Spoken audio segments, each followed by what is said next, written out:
I'm going to start over now. Okay. Ba-da-bum-bum-bum. Let's go.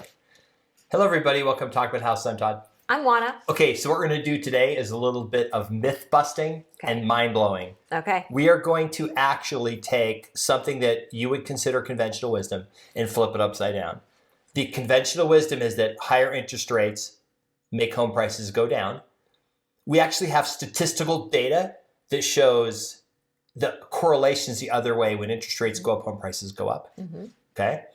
For those of you who are alive in the 70s and 80s, you know this to be true. Okay. And we'll talk about this. We actually have some very cool charts.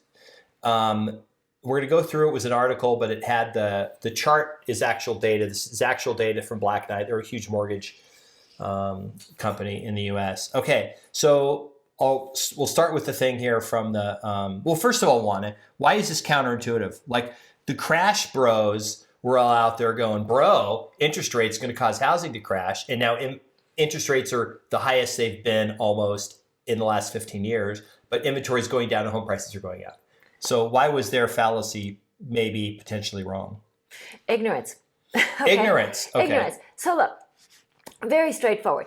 Inflation makes the price of everything go up. So whether it's your rent, the price that you're paying at the pump, the price of eggs that you can probably now trade for a Jeep.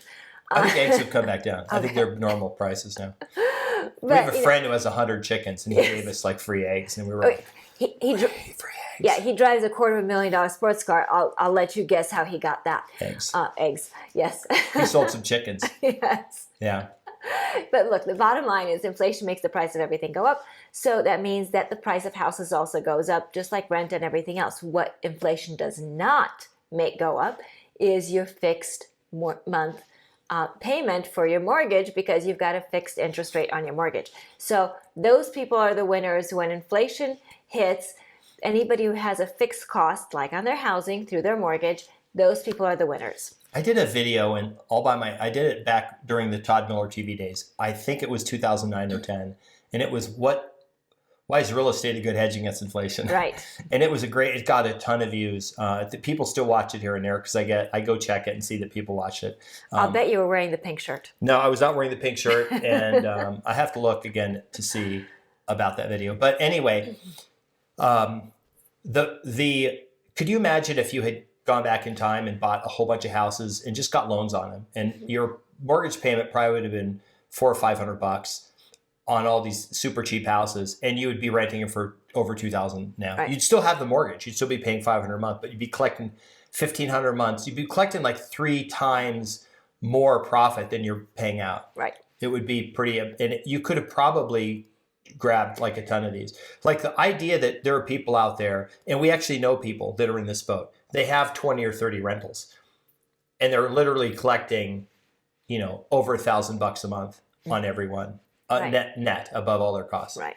Right. Okay. So here's the first thing from the article, and we'll get to the chart. Okay.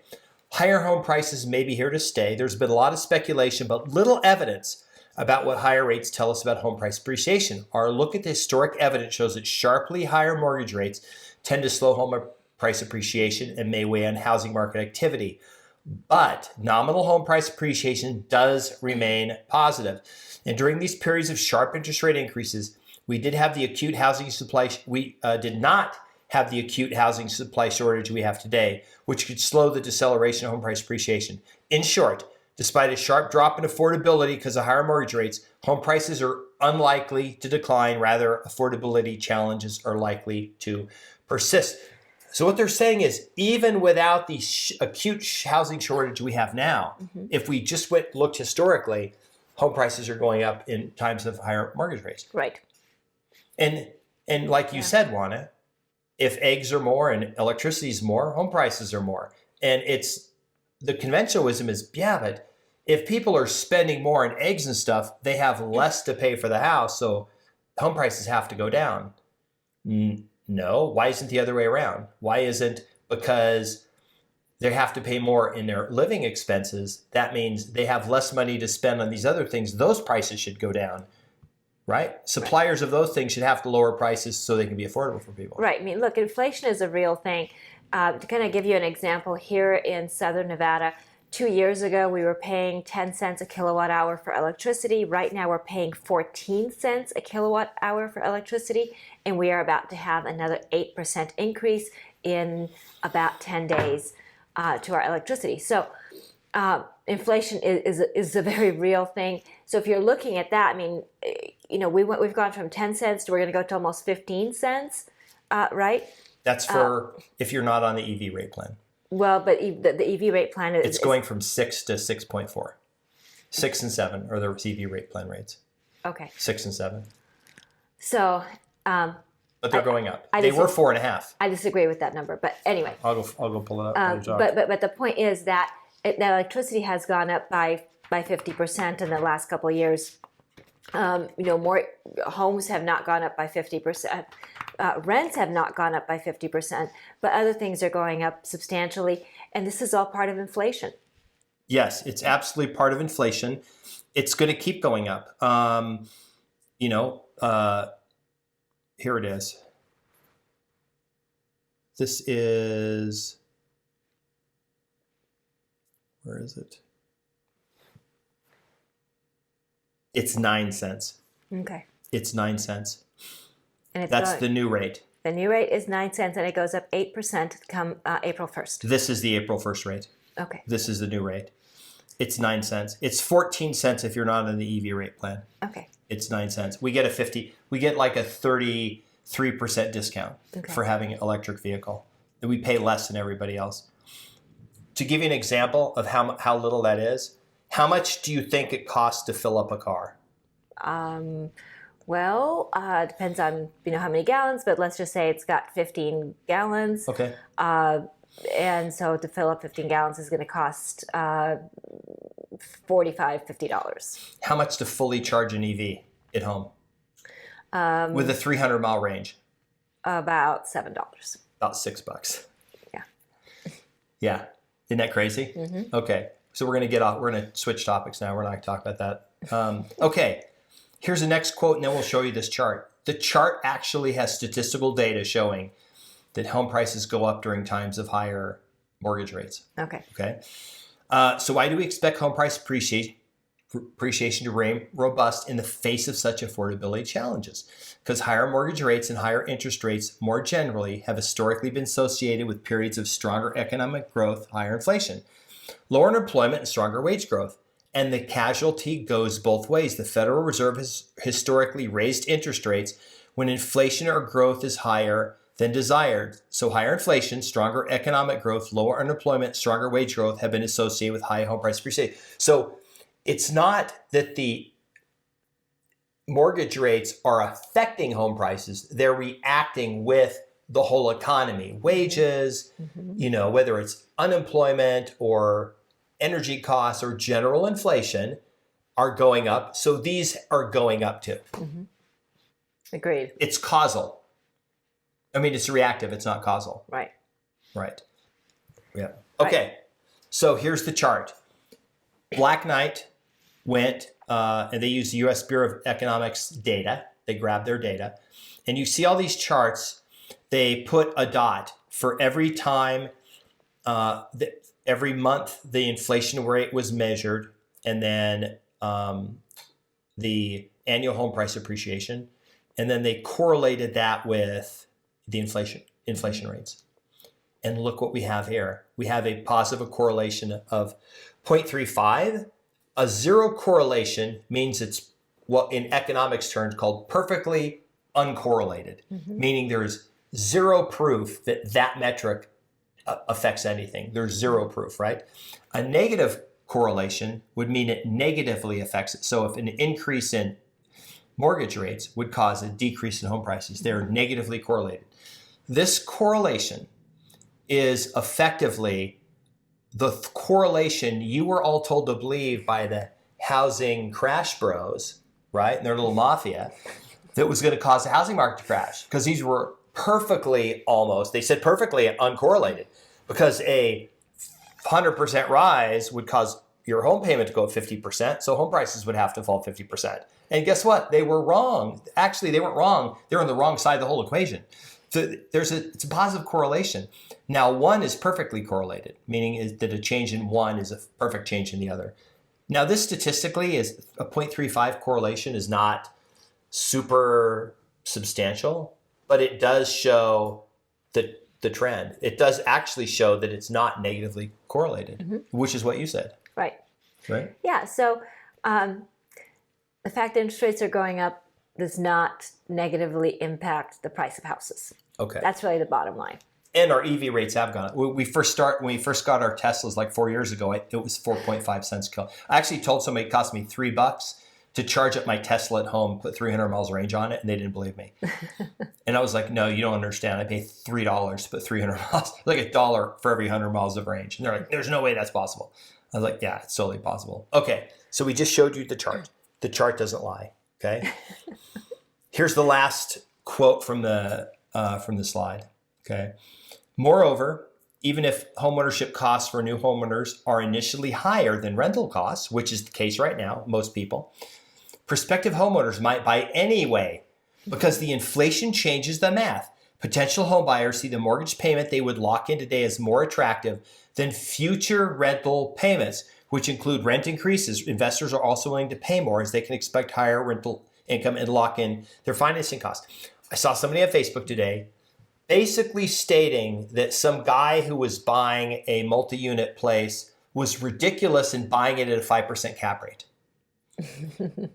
because 5% is not enough. And I'm like, yeah, but that's the cap rate is today. The cap rate just gets more and more and more in the future because rents are going to go up, but his acquisition cost is never going to go up. What he acquired it for and his locking in his financing is going to be that forever. Right. But he's not playing the, I think the problem, and you tell me, Juan, if you agree with this, when the average person who lives paycheck to paycheck is going to go buy a house, and then they go, oh, well, I'll only do it if it decreases my monthly payment. And you go, oh, your monthly payment is going to be $300 a month more. They go, I'll forget that. Why would I ever do that?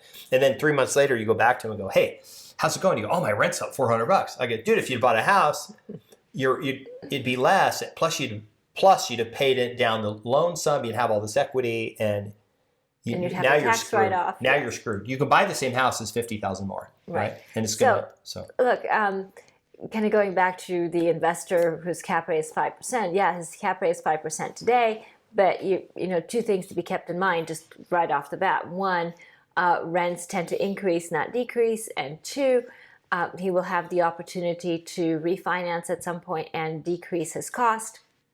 So all of those things matter, not to mention that he's going to get tax benefits, and that, yes, you can actually get interest from the bank today. I know, imagine that. Before we weren't getting anything.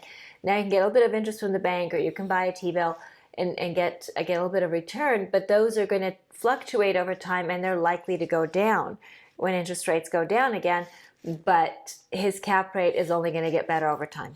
Okay, we are not saying, before you all flood the comments angrily with caps lock on, that we're saying now is a good time to buy. We've never said we're not trying to convince you to buy houses. We're not pumping the housing market. We honestly don't care if you ever buy a house. No, I understand why this investor is purchasing this particular investment. That's all I'm saying. It's a multifamily. It's like it's like a 46 unit or 64 unit or something, a built apartment. Mm-hmm. Right. That he's acquiring. And those are actually not that easy to come by depending on the market. And so I'm sure that's an investment that he's been looking to acquire for some time. A lot of them tend to be groups that own them or partnerships, and then they tend to not want to sell. So if no one wants to buy into that because they're usually end up being too expensive to buy into. Mm-hmm. So usually what happens is they just heirs get, inherit, and then the people running it just give them money for their whatever their share is of whatever. Or it's a single person who buys it and they're never selling, right? In this case, actually, what I heard was they owned it for 20 years and they're just like ready to be out of it, kind of a thing. Just done, whatever, take the money and go. But okay. Well, and people do get to that point in their lives, okay? Because none of us are going to live forever. And, we do see that particularly as people get to that point in their lives where they're just ready to simplify their life. Okay, a couple things. If your contention, if someone's contention is that the high interest rates are going to go higher and really mess things up, in that case, the opposite's going to happen. Because what's going to happen is people today are going to go, oh, I just saw this YouTube comment, and this guy just went on Talk About Houses channel and said he thinks rates are going to go to 8%. I better buy now while they're still under 7. I can get a VA for 5.98. I'm going to go grab that VA 5.98, flock in that house before rates go to 8. I'll show that guy, right? And then rates go to 8. Somebody goes, oh, they're going to 9, and then people flood in to buy at 8, and then by the end of the year they're at 6.5, and then everyone refis, right? So the problem is you have people on one side of the equation, the demand side, that are outweighing all of the stuff that everyone's talking about. Okay, and I understand if someone never bought a house and now they want to go buy a house, they need prices maybe to fall 40 or 50% to make it affordable. But sorry, man, it's not going to happen. You're not going to get a house 40 or 50% cheaper. It's like highly unlikely it's going to happen. And if that does happen, the economy is so bad you won't be able to afford it and you won't be able to get a loan for it. It'll be people with cash coming. I guarantee if prices went down 20% from the peak, which they haven't, they're not even close to that, the investors would come in like crazy and start buying properties. Yeah. Like you would be like, ooh, properties are down 20%. I'm going to go get a loan to buy a house. And you would be out there making offers and you'd be like, sorry, we have multiple offers, they're all cash and you're out. And all those people who didn't get a house in 2022 and then didn't buy in the fall, they're all buying right now. Right. I've said that before, that the people who were going to buy in the fourth quarter of 2022 and didn't, they got pushed into the first quarter of 2023. So that's part of the reason why we have such outsized demand during this quarter. Yeah, demand will increase. It'll probably taper off in the summer and fall, just like it does every year. But I predict that even in the fall, demand will be probably half what it is in a normal market nationwide. It'll still be it's a third right now. I think it'll go up, but I think it'll go up to half. It's a third of what it is in a normal market right now. There's about 600,000 housing units available for purchase in the U.S. right now. In normal market, we have closer to 1.5 million. Right. So we'll see what happens. Stick around. So in order for you to find out if Todd was right, stick around. You have to watch all the videos That's now. right. Subscribe, hit the notification bell, like the video, share the video, leave Todd a love note, and let him know what you thought of his EV tangent. And we'll see you on the next video. Bye. Bye.